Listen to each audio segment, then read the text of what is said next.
lot of people have been saying Happy Easter, and of course I have to burst that bubble because you see this wacky lady right here with the clawed feet standing on top of a two-headed lion tiger with two owls beside her? That's Esther. She's a Sumerian goddess. And this is going to totally ruin Easter, but it's the truth. Sorry, but I digress.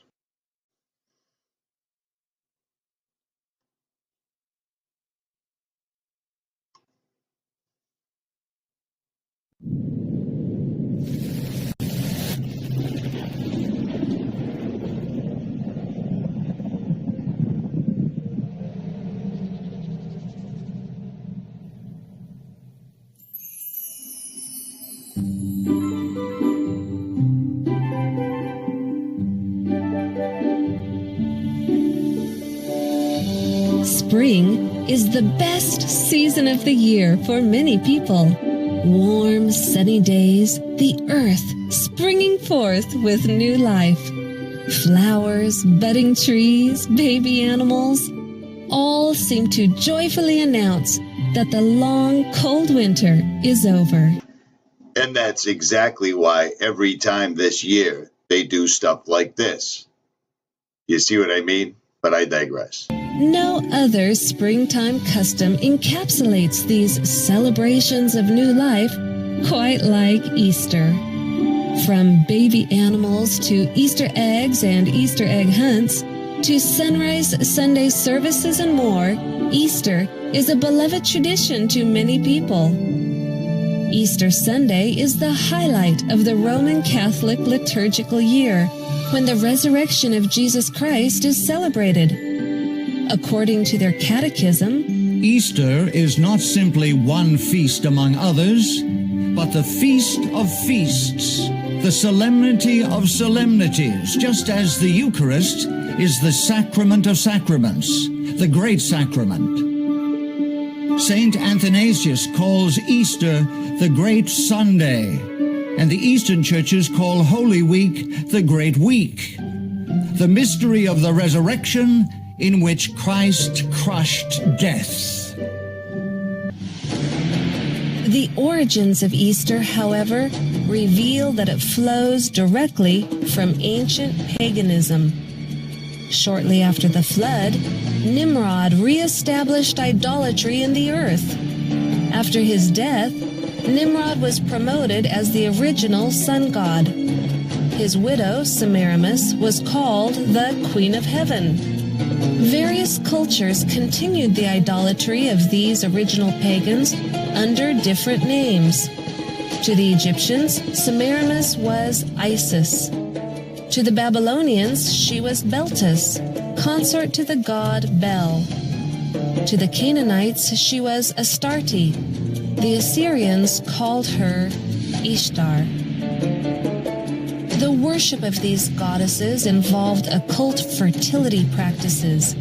These degrading rites were practiced even by the Israelites when in apostasy. Yahuwah clearly denounced any Israelite involvement in these pagan celebrations. Do you not see what they do in the cities of Judah and in the streets of Jerusalem? The children gather wood, the fathers kindle the fire, and the women knead their dough to make cakes for the Queen of Heaven. And they pour out drink offerings to other gods, that they may provoke me to anger. And he said to me, Turn again, and you will see greater abominations than they are doing. So he brought me to the door of the north gate of Yahuwah's house, and to my dismay, women were sitting there weeping for Tammuz. Now all these names look really familiar, don't they? We hear them all the time. Yesterday they dropped the Moabites, onto ISIS. They told us it was because of the Taliban, but apparently overnight it turned into ISIS. This is what they do. These are their sacrifices. But I digress. Modern Easter has no basis in the pure religion of heaven. All of its traditions are pagan. Rabbits and dyed Easter eggs symbolize fertility. Hot cross buns were the cakes offered to the Queen of Heaven. The 40 days of weeping for Tammuz are now the 40 days of Lent leading up to Easter.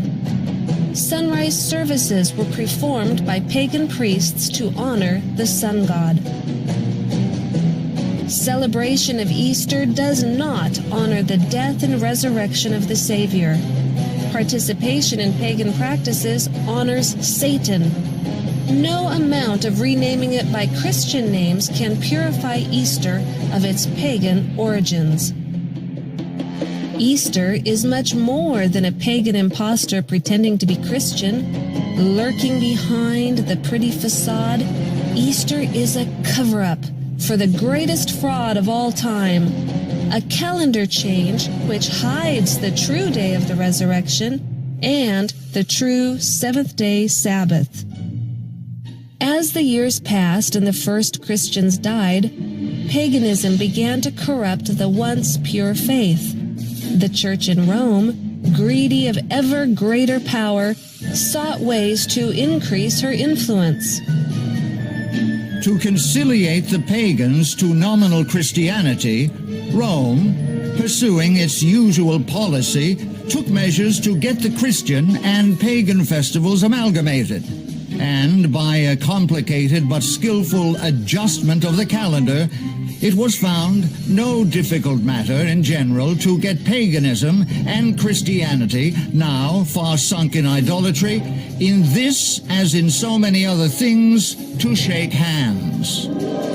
This change of the calendar in regard to Easter was attended with momentous consequences. It brought into the church the grossest corruption and the rankest superstition. Now does the video I put up talking about April Fool's Day being the actual beginning of the year? They've changed the entire calendar on us, and every year on April 1st, they laugh at us. Even over at CERN, the scientists are having a bit of fun on April 1st. You remember this? Yeah, it's all starting to make sense now, correct? This change of calendar also changed the day of worship. This is admitted by Roman Catholics who point to it as the sign of their authority. Sunday is purely a creation of the Catholic Church. They, the Protestants, deem it their duty to keep the Sunday holy. Why? Because the Catholic Church tells them to do so. They have no other reason. The author of the Sunday law is the Catholic Church. One Catholic bishop went so far as to state, "It was the Catholic Church which made the law, obliging us to keep Sunday holy. The Church made this law long after the Bible was written. Hence the law is not in the Bible. The Catholic Church abolished not only the Sabbath, but all the other Jewish festivals." The Israelite festival, which was outlawed in favor of Easter, was Passover.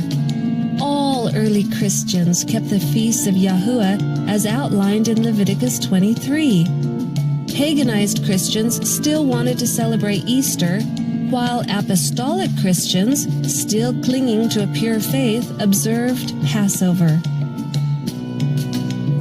Since the 2nd century A.D., there had been a divergence of opinion about the date for celebrating the Paschal, Easter, anniversary of the Lord's Passion, death, burial, and resurrection.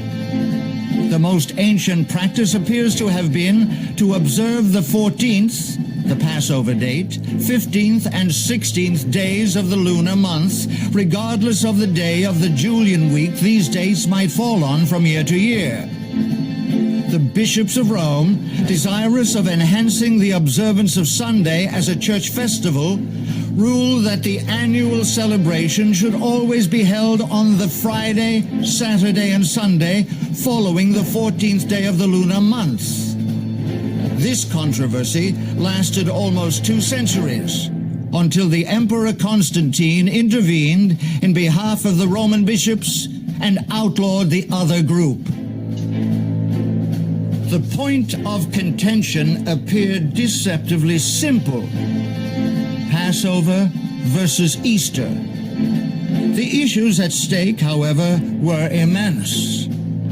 The only way to determine when Passover occurs is to use the biblical lunisolar calendar, for only by observing the moon can one count to the 14th day following the first visible crescent. Because the seventh-day Sabbath was also calculated from the first visible crescent, a ruling in favor of Easter being observed on a Julian date would also affect the seventh-day Sabbath. These contentions had agitated the churches of Asia since the time of the Roman Bishop Victor, who had persecuted the churches of Asia for following the 14th-day heresy, as they called it, in reference to the Passover. The future Easter observance was to be rendered independent of Jewish calculation. And as you very well know, many of us actually do follow the moon, its phases, and its movements in the sky when it is visible. You see what I mean? Exactly. But I digress. Here is the real significance of Easter. Sunday is kept as a day of worship because of Easter Sunday.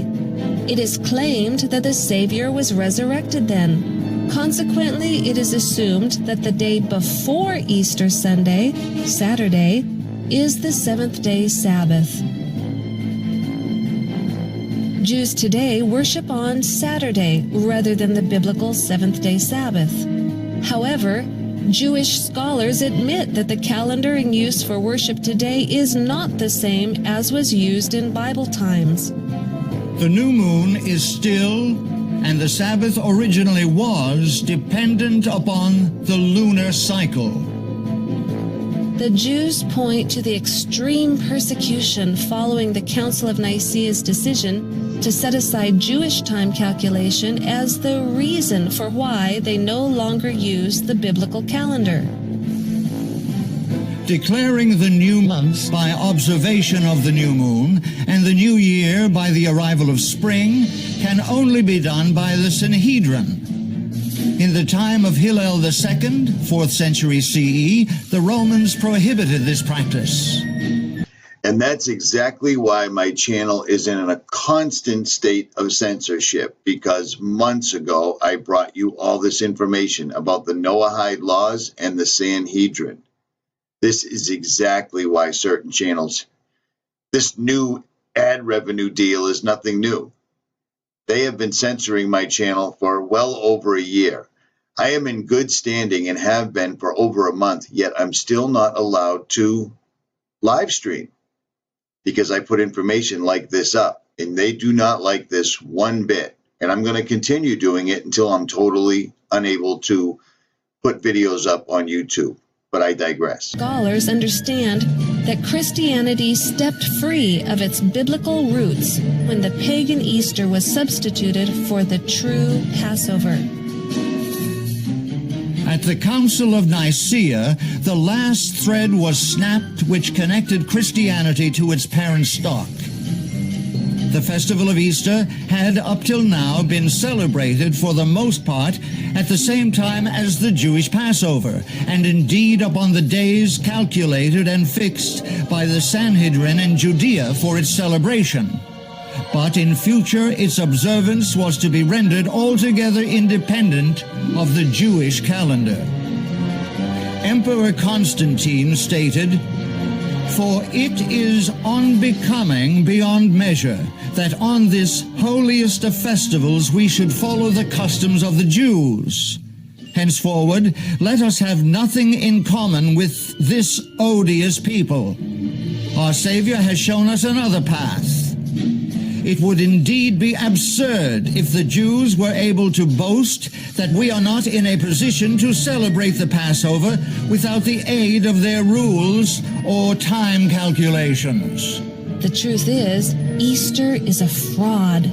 It is not the day upon which the Savior arose from the grave, nor is Saturday the seventh-day Sabbath of the Bible. Easter is, and has always been, a pagan holiday celebrating fertility. It was substituted for Yahuwah's Passover at the Council of Nicaea in the 4th century, when the Church of Rome decided to set aside Hebrew calculation of time. Now, in this last generation, truth is to be restored. All who wish to express their gratitude for the death of their Savior will commemorate it on the day upon which he died, Passover. This can only be calculated by the original calendar of creation. Any other observance gives honor to Satan, the one who has set himself up in opposition to heaven. Today, you can choose which day represents your beliefs, Passover or Easter. You can choose to which power you wish to give honor and worship, the Savior or his enemy, Satan. And this is exactly why I continue to put up videos. This video right here was put up months ago, and it was explaining how Trump will usher in the 7 Noahide laws. And I was directly referring to the Sanhedrin. We have been fooled. The calendar has been changed. The Vatican is the enemy. Richie from Boston. Like, share, subscribe, or don't. Go paint some Easter eggs. I'm out.